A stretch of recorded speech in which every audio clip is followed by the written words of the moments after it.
Hello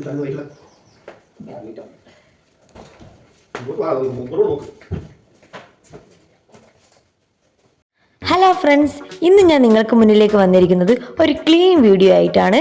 മുകളിലൊക്കെ മാറാലയൊക്കെ കിട്ടിയിട്ടുണ്ട്. ആ മാറാലയൊക്കെ തട്ടി ഈ വീടൊന്ന് ക്ലീൻ ചെയ്യാമെന്ന് വിചാരിക്കുന്നു. ആ ക്ലീൻ ചെയ്യുന്ന ആ വ്ളോഗാണ് ഞാൻ നിങ്ങൾക്ക് മുന്നിലേക്ക് ഇന്ന് ഷെയർ ചെയ്യുന്നത്. ഈ TV യൂണിറ്റ് തന്നെ ഫസ്റ്റ് ക്ലീൻ ചെയ്യാം. അതിലില്ലാത്ത സാധനങ്ങളില്ല. മക്കളുടെ ടോയ്സ് മൊത്തം അവിടെയാണ് നിരത്തി വെക്കാറ്.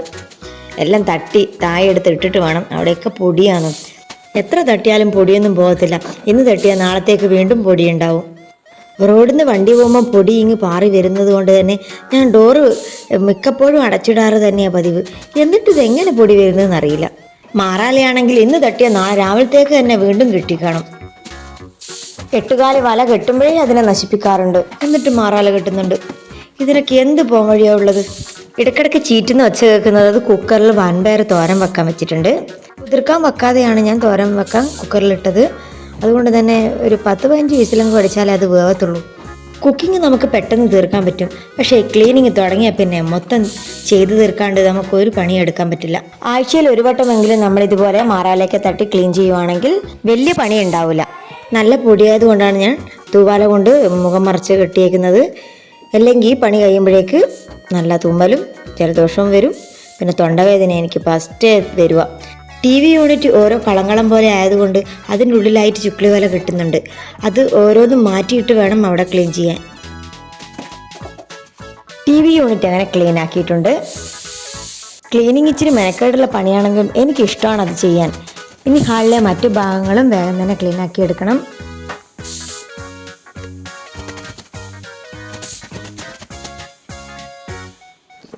ഇനി ഈ പാർട്ടീഷനും പൂജാ യൂണിറ്റുമാണ് വൃത്തിയാക്കേണ്ടത്. പൂജാ യൂണിറ്റ് എന്നും വിളക്ക് വെക്കുമ്പോൾ ഞാൻ പൊടി തുടച്ച് എല്ലാം ക്ലീൻ ചെയ്തിട്ടാണ് വെക്കാറ്. അതുകൊണ്ട് തന്നെ അവിടെ വലിയ പൊടികളും കാര്യങ്ങളൊന്നും ഇല്ലായിരുന്നു. എന്താണെന്നറിയില്ല, അവിടെ ചുക്ലിവല കിട്ടിയിട്ട് ഞാൻ കണ്ടിട്ടില്ലേ. പക്ഷെ പൊടി ഉണ്ടാവും. എന്നും തന്നെ അവിടെ തുടച്ചിട്ടില്ലെങ്കിൽ നല്ല പൊടി ഉണ്ടാവും. ഈ ഒരു പാർട്ടീഷൻ ക്ലീൻ ചെയ്യലാണ് മെയിൻ പണി.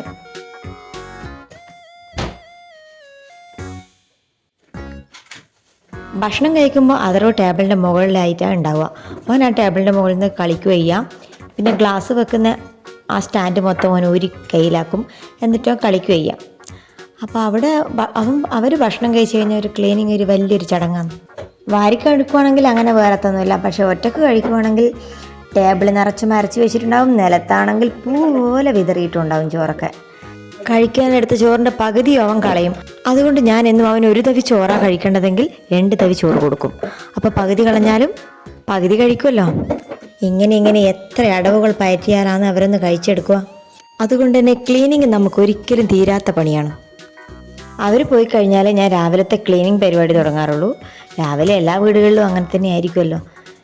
ഒരു തിരക്കായിരിക്കും രാവിലെ മക്കൾ പോകുമ്പോഴേക്ക്. നമ്മളും വലിച്ചു വാരിയിടും, അവരും വലിച്ചു വാരിയിടും. എല്ലാം അവിടെ ഇവിടെ കിടക്കും.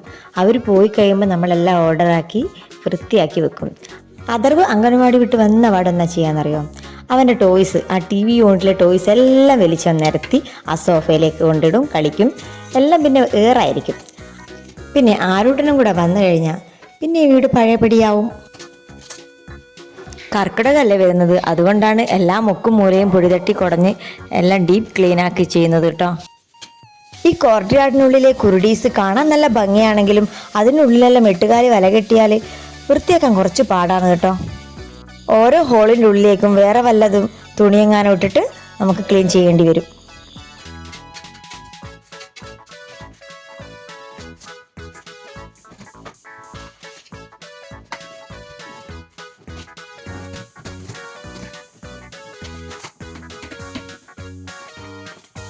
ഇതാണ് ഞങ്ങളുടെ മാസ്റ്റർ ബെഡ്റൂം. ഇവിടെയാണ് ഞങ്ങളെല്ലാവരും കിടക്കാറ്. ഈ ബേ വിൻഡോയിലാണ് ആരുമോൻ കിടക്കുന്നത്. ഈ ബേ വിൻഡോ എനിക്ക് ഇഷ്ടമുള്ളൊരിടമാണ്. വലിയൊരാൾക്ക് കിടക്കാനുള്ള സ്പേസ് ഈ ബേ വിൻഡോയിലുണ്ട്. ആരൂട്ടം ബെഡിലൊന്നല്ല കിടക്കുക, ഈ ബേ വിൻഡോയിലാണ് എന്നും കിടന്നിറങ്ങാറ്. പിന്നെ അവൻ്റെ റൂമിലെ ബേ വിൻഡോയിൽ ഇരുന്നിട്ടാണ് നമ്മൾ പഠിക്കാറും. ഒരു സ്റ്റഡി ഏരിയ ആയിട്ടാണ് നമ്മൾ സ്റ്റെയർ കേസ് റൂമിൽ ഒരു ടേബിളൊക്കെ അറേഞ്ച് ചെയ്തത്. പക്ഷെ അവിടെയൊന്നും പോയി ഇരിക്കാറേ ഇല്ല. അവൻ്റെ ഈ റൂമിലെ ബേ വിൻഡോയിൽ ഇരുന്നിട്ട് നമ്മൾ എന്നും പഠിക്കാറുള്ളത്. അതാവുമ്പോൾ സ്റ്റെയർ കയറി ചെല്ലണ്ടല്ലോ. നമ്മളെ കണ്ണെത്തുന്ന സ്ഥലത്ത് നിന്ന് തന്നെയല്ലേ അവൻ പഠിക്കുന്നതും. ഫുഡ് കഴിക്കാനാണെങ്കിലും അവിടെ ഇരുന്ന് ഫുഡ് കഴിച്ചാലും വൃത്തിയാക്കാൻ വലിയ പ്രയാസമുള്ള, കിടക്കയിലാവും എന്നുള്ളൊരു പേടിയില്ലല്ലോ. ഉറുമ്പ് വന്നാലും ആ ഒരു ഏരിയയിലല്ലേ ഉറുമ്പ് വരികയും ചെയ്യും. അതുകൊണ്ട് ഞാൻ അവിടെ നിന്നൊക്കെ മക്കൾക്ക് ഭക്ഷണം കൊടുക്കാറുമുണ്ട്. പിന്നെ ചെറിയാളെ കാര്യം പറയണ്ടല്ലോ, അവൻ ഇരുന്നിടത്തുനിന്നൊന്നല്ല തിന്നുക, നടന്നു കണ്ണ് തീറ്റിക്കണം. ഏട്ടൻ അവിടെ ഇരുന്ന് പഠിക്കുവാണെങ്കിൽ അവൻ അവിടെ പോയി ഇരുന്നിട്ടേ ഭക്ഷണം കഴിക്കൂ. ഡൈനിങ് ടേബിളിൽ ഇരുന്നിട്ട് നമ്മളൊക്കെ കഴിക്കുമ്പോൾ വന്ന് ഇരിക്കും, ഒരു പ്ലേറ്റിൽ അവന് കൊടുക്കുകയും ചെയ്യും. ചിലപ്പം അവൻ്റെ മൂഡ് പോലെ അവൻ ഇരുന്ന് കഴിക്കും, ഇല്ലെങ്കിൽ കഴിക്കില്ല, പിറകെ നടന്ന് തീറ്റിക്കണം. ഈ കള്ളികളിലൊക്കെ വെച്ചിട്ടുള്ള പൂക്കൾക്കൊന്നും വലിയ വെയിറ്റൊന്നുമില്ല. ഈ പൊടി തട്ടുമ്പോഴേക്ക് അത് ഓരോന്നോരോന്നായി താഴെ വീഴും. വേഗം തീർക്കാമെന്ന് വിചാരിച്ചിട്ട് നമ്മൾ തുടങ്ങും, പക്ഷേ വേഗമൊന്നും തീരൂല. ഇതിൻ്റെ നടുക്ക് പല എക്സ്ട്രാ പണികളും നമുക്ക് കിട്ടും. പിന്നെ ഈ വാഷ് ബേസിൻ ക്ലീനിങ്, ഇത് ഡെയിലി മസ്റ്റായിട്ട് ചെയ്യേണ്ട ഒരു കാര്യമാണ്. മക്കളൊക്കെ ഉള്ളവർ പ്രത്യേകിച്ച് അതിൻ്റെ അടുത്ത് ഇരുത്തിയിട്ടല്ലേ നമ്മൾ കയ്യും വായൊക്കെ കഴിക്കുന്നത്.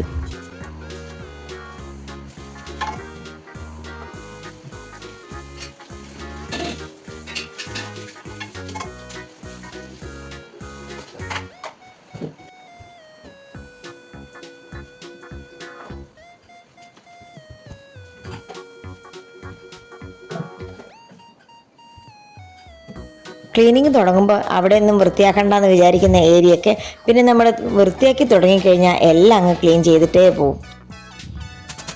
മക്കളുടെ ഈ റൂം എന്നും ക്ലീൻ ചെയ്യാറുണ്ട് കേട്ടോ. രാത്രിയാകുമ്പോൾ ഇവിടെ നിന്ന് കാണണ്ടേ, ഒരു യുദ്ധം കഴിഞ്ഞ പോലെയായിരിക്കും. കിടക്കയിലൊക്കെ ബെഡ്ഷീറ്റും ഉണ്ടാവില്ല, കിടക്കയിലില്ലാത്ത പേപ്പർ, ക്രയോൺസ് ഇതൊക്കെ ഉണ്ടാവും. എല്ലാ പേപ്പറും വലിച്ചു കീറിയിട്ട് രണ്ടുപേരും കൂടെയല്ലേ പഠിക്കാൻ കയറിയ അതർവും കൂടെ വരും. ചേട്ടൻ്റെ നശിപ്പിക്കാൻ പറ്റാവുന്നതൊക്കെ അവൻ നശിപ്പിച്ച് കൊടുക്കും, പിന്നെ രണ്ടും കൂടെ അടി കൂടും. അപ്പോഴത്തേക്ക് ബെഡ്ഷീറ്റും ഉണ്ടാവില്ല. ഇതൊക്കെ കഴിഞ്ഞ് കിടക്കാൻ നോക്കുമ്പോൾ ഞാൻ റൂം ഫുൾ ക്ലീൻ ചെയ്തിട്ടേ കിടക്കാറുള്ളൂ. രാവിലെ എണീറ്റ് വരുമ്പം എല്ലാം നല്ല വൃത്തിയായിരിക്കുന്ന കാണാൻ എനിക്കിഷ്ടം. ഉച്ചക്കേക്കുള്ള എല്ലാ ഫുഡും റെഡി ആയിട്ടുണ്ട്, അതിനുശേഷമുള്ള ക്ലീനിങ് ആണ്. എന്നാലും വലിയ വേസ്റ്റൊന്നും കാണാനുണ്ടാവില്ല. കറിയൊക്കെ തയ്യാറാക്കുമ്പോൾ വെജിറ്റബിൾസിൻ്റെ വേസ്റ്റൊക്കെ ഞാനൊരു കട്ട് ചെയ്യുമ്പം അതൊരു ഡിഷിലേക്ക് ആക്കിയിട്ടാണ് ഞാൻ വൃത്തിയാക്കി എടുക്കാറ്. അങ്ങനെ വരുന്ന വേസ്റ്റൊക്കെ അപ്പാടും തന്നെ വേസ്റ്റ് ബിന്നിലിടും. ഈ ഓപ്പൺ കിച്ചണിൽ കുക്ക് ചെയ്യുമ്പം കടുകൊക്കെ താളിക്കുമ്പം അത് പൊട്ടിത്തെറിക്കാണ്ടിരിക്കാൻ അടച്ചു വെക്കും. അതുകൊണ്ട് തന്നെ എൻ്റെ കിച്ചൺ അങ്ങനെ വൃത്തികേടാകാറില്ല. പിന്നെ പാത്രങ്ങളൊന്നും ഞാൻ ഈ ഓപ്പൺ കിച്ചണിൽ കഴുകാറില്ല, പുറത്തുള്ള വർക്ക് ഏരിയയിൽ നിന്നാണ് പാത്രങ്ങളൊക്കെ കഴുകാറ്. കുക്കിംഗ് ഒക്കെ ഇവിടുന്ന് തന്നെയാണ്. ഇൻഡക്ഷൻ കുക്കറിൽ കുക്ക് ചെയ്യുന്നതുകൊണ്ട് എല്ലാം ഇവിടെ നിന്നാണ് ഞാൻ കുക്ക് ചെയ്യാറുള്ളത്. എത്രയൊക്കെ നമ്മൾ വൃത്തിയിൽ കൈകാര്യം ചെയ്താലും കൗണ്ടർ ടോപ്പിലൊക്കെ എന്തെങ്കിലും എല്ലായിട്ട് അഴുക്കുണ്ടാവും. പിന്നെ മക്കളൊക്കെ ഉള്ളതല്ലേ, അവർ തന്നെ എടുത്ത് കുടിക്കുമ്പോഴൊക്കെ ചായയൊക്കെ മറിഞ്ഞു പോവും, അങ്ങനെയൊക്കെ ഉണ്ടാവും. ഫുള്ള് ക്ലീൻ ആയിരിക്കില്ല എന്തെന്നാണെങ്കിലും. പിന്നെ നമ്മൾ യൂസ് ചെയ്യുന്ന ഭാഗങ്ങളൊക്കെ നീറ്റായിട്ട് ഞാൻ ഉപയോഗിക്കുന്നത് മാത്രം.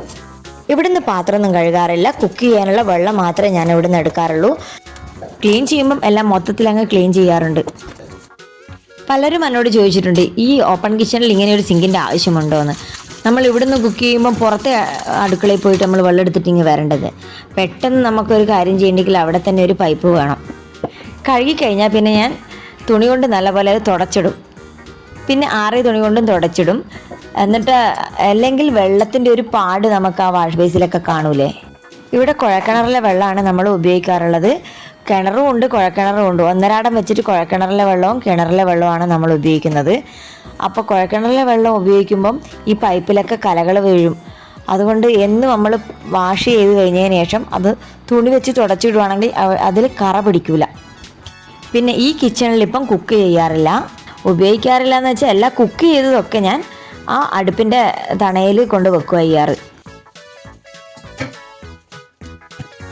കർക്കിടക ഇങ്ങെത്തി. നാളെ മുതൽ രാമകഥയുടെ മധുരം പകർന്ന് ഹൈന്ദവ തറവാടുകളും ക്ഷേത്രങ്ങളും സജീവമാകും. ഇനി ഒരു മാസം രാമായണ പാരായണത്തിൻ്റെ വിശുദ്ധിയിൽ വിശ്വാസികൾ മനസ്സും ശരീരവും സജ്ജമാക്കും. സന്ധ്യാദീപത്തിനൊപ്പം ഇനിയുള്ള ദിവസങ്ങളിൽ രാമായണ ശീലുകളും ഉയരും. മാടായിക്കാവിൽ മാരിത്തെയ്യങ്ങൾ ഇറങ്ങുന്നതും ആദിയും വ്യാധിയും അകറ്റാൻ വീടുകളിൽ ആടിവേടനും കർക്കിടക്കോത്തിയും എത്തുന്നതും കർക്കിടകത്തിലാണ്. വീടുകളിൽ കാർഷിക വൃത്തിയുമായി ബന്ധപ്പെട്ട് മുഹൂർത്തം കുറിച്ച് ആദ്യ നെൽക്കതിർ കയറ്റുന്നത് കർക്കിടകത്തിലാണ്. ചില സ്ഥലങ്ങളിൽ അതിന് മുഹൂർത്തം കുറിക്കുന്നത് കർക്കിടക വാവിനാണ്. കർക്കിടക മാസത്തിലെ കറുത്ത വാവിനും ഏറെ പ്രാധാന്യമുണ്ട്. പിതൃക്കൾക്ക് ശ്രാദ്ധം മൂട്ടാൻ കർക്കിടക വാവ് പ്രധാനമാണ്. ആയുർവേദ രംഗത്ത് കർക്കിടക ചികിത്സയും ഏറെ പ്രാധാന്യമുള്ളതാണ്. കർക്കിടക കഞ്ഞിയും വേവ് മരുന്നും എല്ലാം ഉപയോഗിക്കുന്നതും കർക്കിടകത്തിൽ തന്നെ. അതുകൊണ്ട് കർക്കിടകം തുടങ്ങുമ്പോഴേക്കും നമ്മളും ഒരുങ്ങാം. നമ്മുടെ വീടും പരിസരവും ഒക്കെ നമുക്കും വൃത്തിയാക്കാം. നമ്മുടെ വാഷ് ബേസിൻ്റെ മുന്നിലായിട്ട് ചെറിയൊരു പോർഷനായി തരംതിരിച്ചിട്ടുണ്ടായിരുന്നു. അവിടെ കുറച്ച് പുല്ലിൻ്റെ മാറ്റ് വിരിച്ചിട്ടുണ്ട്. ഇത് ഞാൻ വീട്ടിൽ കയറിക്കൂടിയതിനു ശേഷം ഇന്നാണ് അതൊന്ന് നീക്കിയിട്ട് വൃത്തിയാക്കുന്നത്. അതുകൊണ്ട് നല്ല കച്ചറയുണ്ടായിരുന്നു. അതിൽ നിറയെ വെള്ള കല്ലുകൊണ്ട് ചുറ്റും അലങ്കരിച്ചിട്ടുണ്ടായിരുന്നു. ആ കല്ലുകളൊക്കെ ആദ്യം നീക്കി. ആ മേറ്റിൻ്റെ സൈഡ് വശം ഒട്ടിച്ചിട്ടുണ്ടായിരുന്നു. അതൊക്കെ ഇപ്പോൾ ഇളകിയിട്ടുണ്ട്. ഇനി അത് ഈസി ആയിട്ട് ഇപ്പം എടുക്കാൻ പറ്റുന്നുണ്ട്. എന്നും ഇത് ക്ലീൻ ആക്കണം എന്ന് വിചാരിക്കും. ഇന്നാണ് അതിനുള്ള ടൈം കിട്ടിയത്. ഈ മാറ്റ് എടുത്തിട്ട് മുറ്റത്ത് കൊണ്ടുപോയി ഇട്ടിട്ട് നല്ലപോലെ കൊട്ടിക്കളയണം. അതിൽ നല്ലപോലെ പൊടിയുണ്ട്. വാഷ് ബേസിൻ്റെ ഇവിടെ ഇങ്ങനെ ഒരു പോർഷനായി തരംതിരിച്ചത് ഞങ്ങളുടെ കോൺട്രാക്ടർ ഐഡിയ ആണ് കേട്ടോ. അവിടെ ഒരു മാറ്റും കൂടി ഇട്ടതുകൊണ്ട് ഞങ്ങൾക്ക് വളരെ ഉപകാരമാണത്. നമ്മളെ മക്കൾ അവിടെ നിന്ന് കൈയൊക്കെ കഴുകുമ്പോൾ മൊത്തം വെള്ളം തെറിക്കും. അപ്പോൾ അവിടെ ടൈല് മാത്രമാണെങ്കിൽ അവിടെ നിന്ന് തെന്നി വീഴും. അങ്ങനെ പല സാഹചര്യങ്ങളും ഒഴിവാക്കാൻ ഇതുകൊണ്ട് നമുക്ക് ഭയങ്കര ഉപകാരപ്പെട്ടു. ഏട്ടൻ ഇവിടെ ഇല്ലായിരുന്നു, ഇപ്പോഴാണ് വന്ന. അപ്പം ഞാൻ ക്ലീൻ ചെയ്യുന്നത് കണ്ടപ്പോൾ എൻ്റെ കൂടെ കൂടിയിട്ടുണ്ട് കേട്ടോ.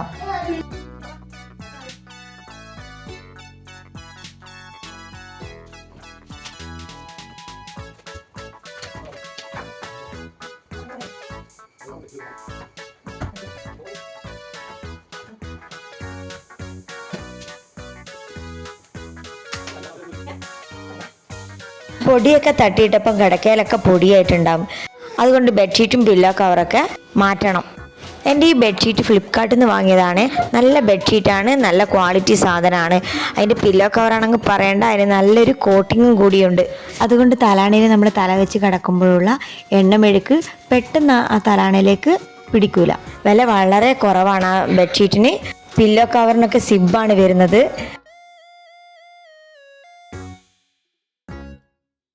മാറാലയും പൊടിയൊക്കെ മൊത്തം തട്ടിയിട്ടിട്ടുണ്ട്. ഇനി മൊത്തത്തിൽ അടിച്ചു വാരി തുടക്കണം. ഇവിടെ ഞാൻ അടിച്ചു വാരി വാടും തുടച്ചിട്ടുണ്ടായിരുന്നു. അവിടുത്തെ മാറ്റ് മുറ്റത്ത് കൊണ്ടിട്ട് പൊടി നല്ലപോലെ തട്ടി കുടഞ്ഞിട്ടാണ് ഇവിടെ കൊണ്ടിട്ടേക്കുന്നത്. നല്ലപോലെ പൊടിയും മുടികളൊക്കെ ഉണ്ടായിരുന്നു. എൻ്റെ ആണെങ്കിൽ മുടി നല്ലപോലെ കൊഴിയുന്നുണ്ട്. അതുകൊണ്ട് ഞാനിപ്പോൾ മുടി അങ്ങനെ അഴിച്ചിടാറേ ഇല്ല. എപ്പോഴും ഇതുപോലെ മുടി പൊക്കി കെട്ടി വെക്കുകയാണ് ചെയ്യാറുള്ളത്. മാറ്റി വിരിച്ചിട്ടുണ്ട്. ഇനി ആ കല്ലുകളൊക്കെ അവിടെ നിരത്തി ഇട്ട് കൊടുക്കണം.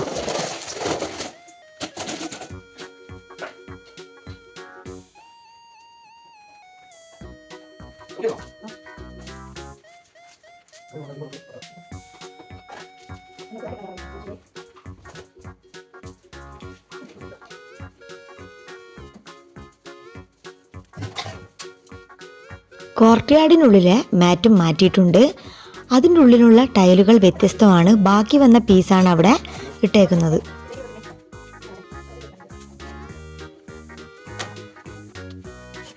ഏട്ടൻ അവിടുത്തെ മാറ്റൊക്കെ വിരിച്ചിട്ട് കല്ലുകളൊക്കെ ആ സൈഡിലായി അറേഞ്ച് ചെയ്യുന്നുണ്ട്.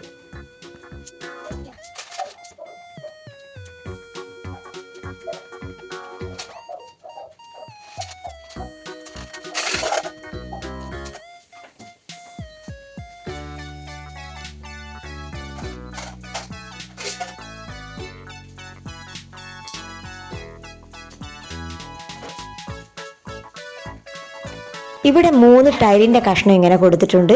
ഇത് ഒരു നല്ലൊരു ഭംഗിയുണ്ട് കേട്ടോ ഇവിടെ കാണാനിങ്ങനെ. ആ ഒരു പീസ് നമ്മുടെ ഓപ്പൺ കിച്ചണിലുള്ള കൗണ്ടർ ടോപ്പിൻ്റെ വെള്ള പീസ് മുറിച്ച് വെച്ചിട്ടുള്ളതാണ്. എൻ്റെ ക്ലീനിങ് അതിൻ്റെ കൂടെ നടന്നുകൊണ്ടിരിക്കുന്നുണ്ട്. സോഫയൊക്കെ മിക്കപ്പോഴും നീക്കി അടിച്ചു വരുന്നതുകൊണ്ട് അതിൻ്റെ ഉള്ളിലൊന്നും പൊടിപടലങ്ങളൊന്നുമില്ല. പക്ഷെ ടോയ്സ് ഉണ്ടാവും. ചെറിയ ചെറിയ വണ്ടികളൊക്കെ അവരെടുത്ത് കളിക്കുമ്പോൾ അതിൻ്റെ ഉള്ളിലൊക്കെ വീണ് കിടക്കുന്നുണ്ടാവും. ഞാൻ ക്ലീൻ ചെയ്യുന്നത് കണ്ടപ്പോഴേ ഏട്ടൻ പറഞ്ഞു സോഫയൊക്കെ എന്നാൽ പിടിച്ചിട്ട് നമുക്ക് വെയിലത്ത് കൊണ്ടിടാമെന്ന്.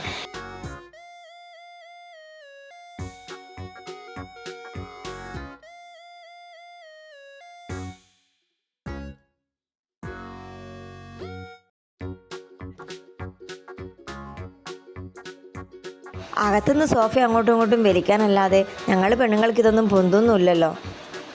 നമ്മൾ 3 പേരും കൂടെ പൊന്താത്ത സോഫയൊക്കെ പിടിച്ച് മുറ്റത്ത് കൊണ്ടിട്ടിട്ടുണ്ട്.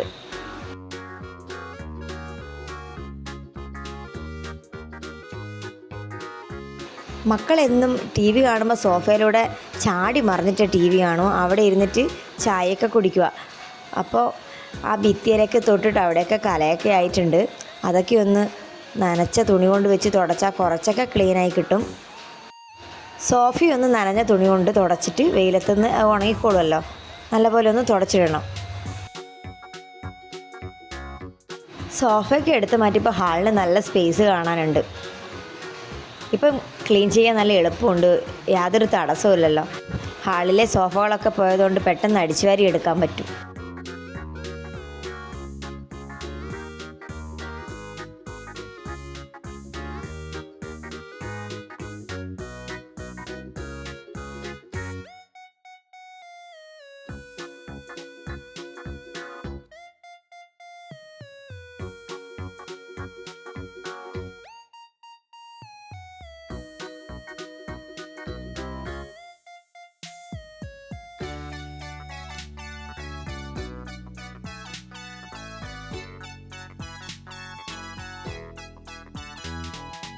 എല്ലായിടവും അടിച്ചു വാരിയിട്ടുണ്ട്. ഇനി എല്ലാ ബെഡ്ഷീറ്റും മാറ്റിയിട്ടുണ്ട്.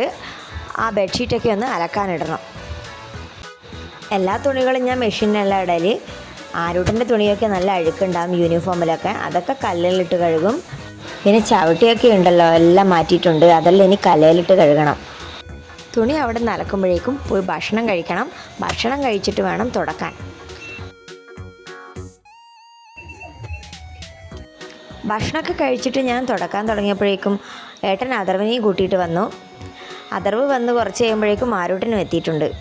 അവരൊക്കെ വരുന്നതിന് മുന്നേ തുടച്ചിടണമെന്ന് വിചാരിച്ചതാണ്, പക്ഷെ നടന്നില്ല. സമയം അങ്ങനെ അങ്ങ് പോയി. ഇനി തുടക്കുന്നതിൻ്റെ നടക്ക് എത്ര വട്ടം അങ്ങോട്ടും ഇങ്ങോട്ടും ചവിട്ടി കയറുമെന്നറിയില്ല. വരുമ്പോഴേ സോഫ മുറ്റത്ത് കണ്ടതുകൊണ്ട് രണ്ടുപേരും അതിൽ കയറി ചാടിയെന്ന് പറഞ്ഞിട്ടാണ് വന്നേക്കുന്നത്. വന്നിട്ട് ഓരോ അപ്പവും പഴമൊക്കെ എടുത്തിട്ട് സോഫയിൽ പോയി ഇരുന്ന് കഴിക്കുക രണ്ടുപേരും കൂടെ.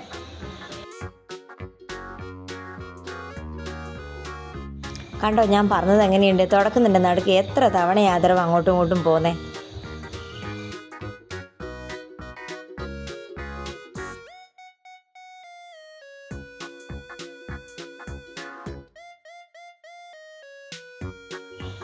അങ്ങനെ തുടയൊക്കെ കഴിഞ്ഞിട്ടുണ്ട്. അഴയിലെ ഉണങ്ങിയ തുണിയൊക്കെ പെറുക്കി കൊണ്ടിടുവാണ്.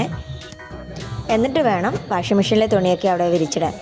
എല്ലാ റൂമിലെയും ബാത്റൂമിൻ്റെ ചവിട്ടിയൊക്കെ മാറ്റിയിട്ടുണ്ട്. എല്ലാ റൂമിലും ഓരോ വേസ്റ്റ് ബിന്ന് കൊണ്ടുവെക്കാറുണ്ട്. ഉള്ള വേസ്റ്റൊക്കെ അതിലിട്ടിട്ട് പിന്നെ അത് കൊണ്ട് കളഞ്ഞാൽ മതിയല്ലോ. അതിനുശേഷം കഴുകിയ തുണിയൊക്കെ അഴയിൽ വിരിച്ചിട്ടു. തുണിയൊക്കെ വിരിച്ചിട്ടിട്ട് വേണം, ചവിട്ടിയെല്ലാം ഉണ്ട് കുറച്ച്, അതെല്ലാം കഴുകിയിടണം. അതോടുകൂടി എൻ്റെ ഇന്നത്തെ ക്ലീനിങ് വ്ളോഗാണ് ഇവിടെ കഴിഞ്ഞിരിക്കുന്നത്. കർക്കിടകം പ്രമാണിച്ചായതുകൊണ്ട് നല്ല ഡീപ്പ് ക്ലീനിങ് തന്നെ ചെയ്തിട്ടുണ്ട്. ഇനി ഒന്ന് കുളിക്കണം. അപ്പം എൻ്റെ ഇന്നത്തെ ഈ വ്ളോഗ് ഇഷ്ടപ്പെട്ടെങ്കിൽ നിങ്ങൾ കമൻറ്റ് ചെയ്യണേ. വീഡിയോ ഇഷ്ടപ്പെട്ടെങ്കിൽ ലൈക്ക് ചെയ്യണം. ഇനിയും ഇത്തരത്തിലുള്ള വീഡിയോകൾക്കായി ശ്രീ വിത്ത് ഫാമിലി സബ്സ്ക്രൈബ് ചെയ്യൂ. Okay, by.